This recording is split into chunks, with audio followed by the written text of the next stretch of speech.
ඔබේ ගිණුම සක්‍රිය වූ පසු නැවත හෝම් පේජේ ඇති ටීචර්ස් බටන් එක ක්ලික් කර ඔබේ ගුරු ඩෑෂ්බෝඩ් එකට පිවිසෙන්න.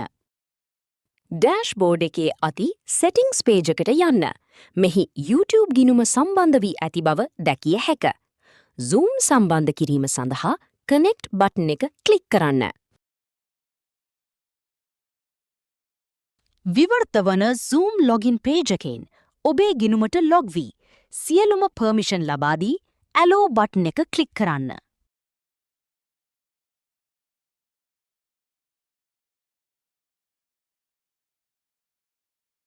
ඊළඟට කෝස් පේජ් එකට ගොස් අලුත් කෝස් එකක් සාදන්න.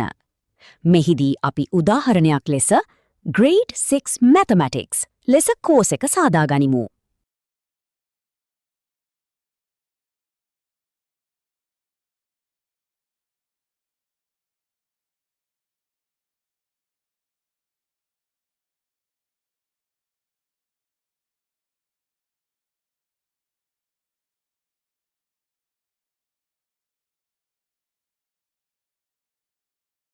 දැන් lessons page එකට ගොස් එහි ඇති import Zoom බටන් එක ක්ලික් කරන්න.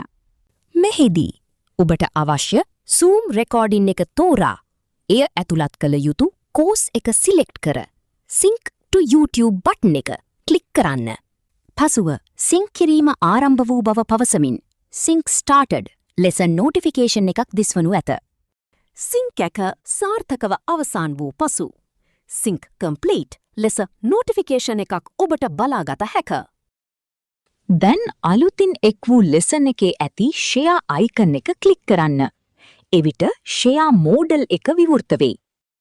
මෙහිදී enable public sharing on කරන්න. ඔබට අවශ්‍ය නම් password එකක්, lead capture හෝ expiry date එකක් set කර save settings බටන් එක ක්ලික් කරන්න. settings save වූ පසු නැවත share icon එක ක්ලික් කර generate වී ඇති link එක copy කර ගැනීම සඳහා copy icon එක ක්ලික් කරන්න.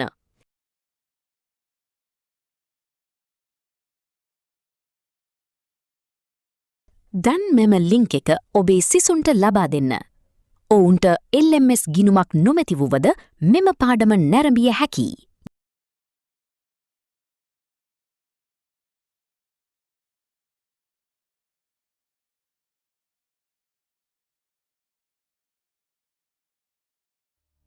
SK Solutions ඔබේ සාර්ථක අධ්‍යාපනික ගමනට